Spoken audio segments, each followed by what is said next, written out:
Shalom, selamat pagi. Tuhan Yesus baik dan selalu memberkati keberadaan hidup kita. Doa saya kita semua tetap dalam keadaan baik, sehat-sehat, sama seperti jiwa kita. Jiwa kita, perasaan, pikiran kita harus selalu kita jagai dengan apa? Dengan kebenaran. Daud berkata, dengan apakah seorang muda mempertahankan hidupnya? Bersih, hanya dengan firman Tuhan. Kita disuruh membuang segala sesuatu yang buruk, yang jelek, yang tidak baik, dan menerima firman Tuhan sebagai jalan keluar untuk mengeluarkan perkara-perkara yang tidak baik dalam hidup kita. Pikiran, perasaan kita sudah banyak dipenuhi pemahaman, pemikiran, proses-proses yang masuk dari dunia ini dalam hidup kita. Karena itu ketika kita menjadi seorang anak Tuhan, lahir baru, kita tidak langsung sempurna, tapi kita sedang dibawa masuk pada sebuah proses didewasakan. Karena itu kita perlu elemen-elemen, perlu unsur-unsur yang bisa menolong kita.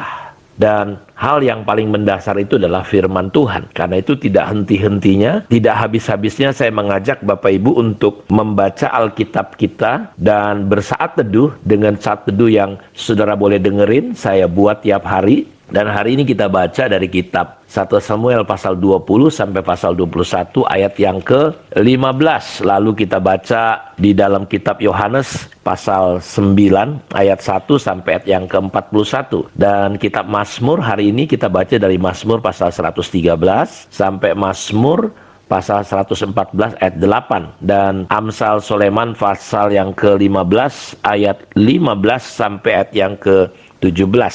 Hari ini kita masih belajar, Bapak Ibu, mengapa firman Tuhan tidak mengubah hidup kita. Kita sudah sering mendengar firman Tuhan tiap minggu, 1 tahun berarti itu 52 kali dalam setahun. Tetapi persoalannya, kenapa firman Tuhan tidak mengubah hidup kita? Saya berharap dan berdoa, saudara bisa menangkap bahwa sasaran kita, goal, ujung akhirnya, seperti yang kita pelajari kemarin, bahwa kita perlu bertumbuh menjadi serupa dengan Kristus. Ya, bertumbuh menjadi serupa dengan Kristus. Karena itu, harus menjadi fokus kita. Kita nggak bisa hanya sekedar ibadah. Dan ini pertanyaannya, mengapa firman Tuhan tidak mengubah kehidupan kita? Ini penting sekali. Jadi kita sudah sering beribadah, sudah sering mendengar firman. Belum lagi di hari-hari yang lain, selain hari Minggu. Tapi pertanyaannya, mengapa firman Tuhan tidak mengubah hidup kita? Kita terkadang mendengar, kok suami saya bolak-balik gereja, kok nggak berubah ya? Kok istri saya bolak-balik ke gereja, sudah ikut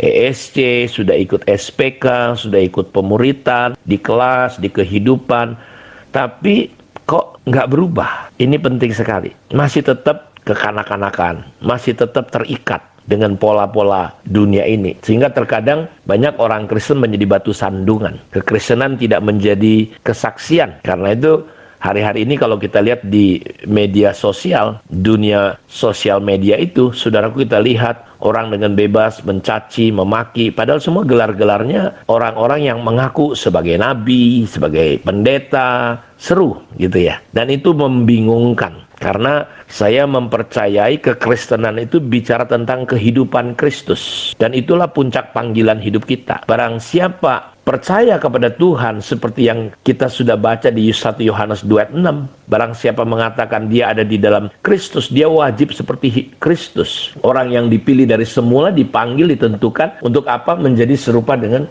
Kristus. Karena itu hari ini kita ingin coba melihat bahwa kenapa firman Tuhan tidak mengubah hidup banyak orang, mengubah hidup kita. Kalau kita lihat di dalam perumpamaan tentang penabur dalam Matius pasal 13 ayat 1 sampai ayat yang ke-9, di situ kita menjumpai tentang seorang penabur yang sedang menaburkan benih. Dan di situ dikatakan bahwa ketika dia menaburkan benih itu, ada benih-benih yang jatuh di tepi jalan. Ada yang jatuh, Bapak Ibu, di tanah yang berbatu-batu ketika orang banyak sedang mengikuti Tuhan. Dan menarik bahwa benih yang bertumbuh itu adalah benih yang jatuh di tanah yang subur, sehingga dia berbuah 30 kali lipat, 60 kali lipat, sampai 100 kali lipat. Kerajaan Allah itu diumpamakan seperti ragi dalam Matius pasal 13 ayat 33. Di situ dikatakan seperti ini.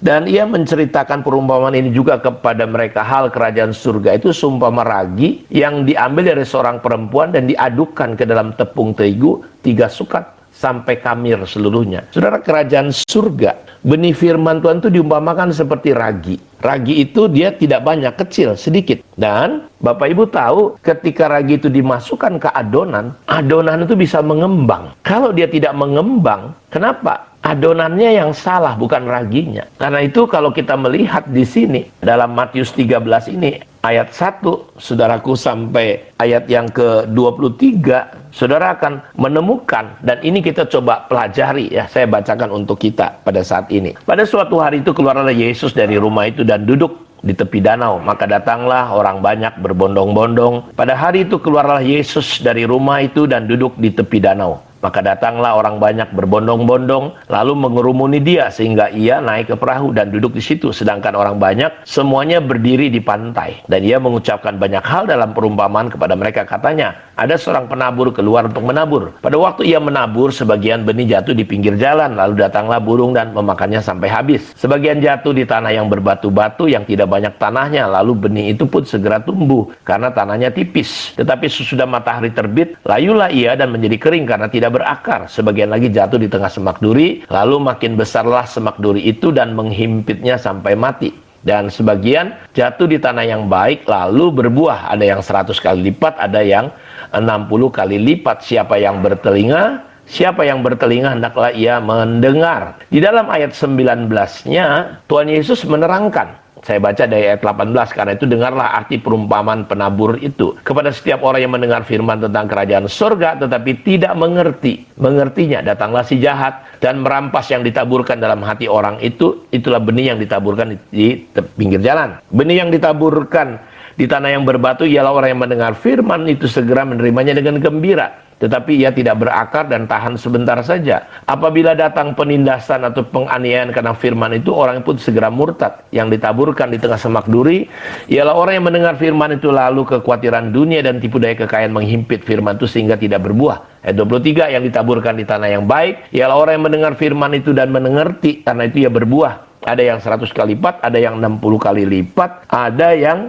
60 kali lipat, ada yang 30 kali lipat, 130 dan 60. Kita melihat perumpamaan ini. Jadi kita coba menyelidiki kenapa ada orang-orang yang masih tetap tidak bisa berkembang, bertumbuh. Padahal firman itu punya benih yang memiliki potensi untuk berbuah. Ragi itu punya potensi untuk bisa menghamiri semua adonan bisa berkembang. Dari perumpamaan ini kita lihat bagaimana lewat perkara yang sederhana ini, benih itu ternyata jatuh di tanah yang berbeda, Bapak Ibu. Dan tentu hasilnya juga berbeda. Ada yang berbuah, ada yang sama sekali tidak berbuah. Jadi di gereja itu ada orang yang bertumbuh. Dan tentu kita sepakat, yang saya sebut bertumbuh, yang saya sebut berbuah itu, tolong kita garis bawahi, jangan hanya sebatas pelayanan. Orang yang melayani belum tentu dia bertumbuh secara rohani. Bisa karena ambisi. Saya ketemu banyak orang kok, orang-orang yang punya duit, ya belum bertobat, ya baru mungkin semangat beralih fokusnya datang ke gereja. Pak, saya mau pelayanan. Karena dia punya uang, saya mau buka pelayanan. Saya mau buka ini, saya mau buka ini. Jadi, tapi dia hidupnya belum bertumbuh di dalam Tuhan. Jadi di jiwanya dia bermain. Jadi kita sepakat dan tolong digarisbawahi bahwa yang saya sebut bertumbuh itu bukan sebatas pelayanan. Walaupun saya mempercayai orang yang berbuah bertumbuh, dia pasti pelayanan. Karena itu kita melihat Bapak Ibu bahwa hasilnya berbeda. Kenapa? Dan ternyata benih itu ingin bertumbuh, punya potensi bertumbuh, tapi dia tidak bisa bertumbuh. Kenapa? Karena macam-macam tanah yang kita lihat di sini mempengaruhi pertumbuhan daripada benih itu. Nah, jadi sama dengan kita lihat kebenaran ini bahwa ada yang sama sekali tidak berbuah. Jadi ada orang Kristen yang memang tidak bertumbuh dalam Kristus, tapi ada orang Kristen yang bertumbuh, yang berubah. Nah, ini kita menemukan, nanti kita akan belajar kenapa orang-orang Kristen tidak bisa mendengar firman. Firman itu seolah-olah tidak mengubah hidupnya. Sementara kekristenan itu bicara tentang kehidupan kita yang berubah. Hari-hari ke depan kita ingin terus belajar dari perumpamaan ini. Kiranya Tuhan memberkati kita semua. Mari kita berdoa. Bapa, terima kasih untuk kemurahan dan anugerah-Mu.